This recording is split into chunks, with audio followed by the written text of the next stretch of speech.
Vjedhjet nuk kanë të ndalur në Kosovë. Hajnat vjedhin pajisje pune në vlerë 150 euro.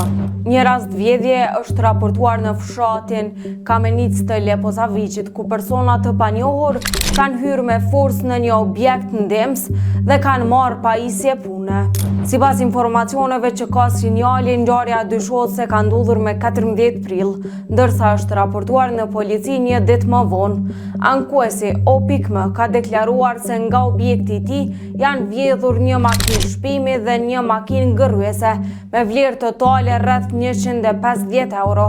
Policia ka dalë në vendin e ngjarjes dhe ka nisur hetimet për identifikimin e të dyshuarve, ndërsa rasti është iniciuar si vjedhje me urdhër të prokurorit. Në përgjithësi, kohëve të fundit po raportohet rritje rasteve të vjedhjeve në disa zona, ku hajnat po depërtojnë jo vetëm në shtëpi, por edhe në lokale, argjentari e madje janë shënuar raste edhe në objekte fetare si xhamit, se dhe një rast i raportuar së fundi në Pej ka qenë në Varreza.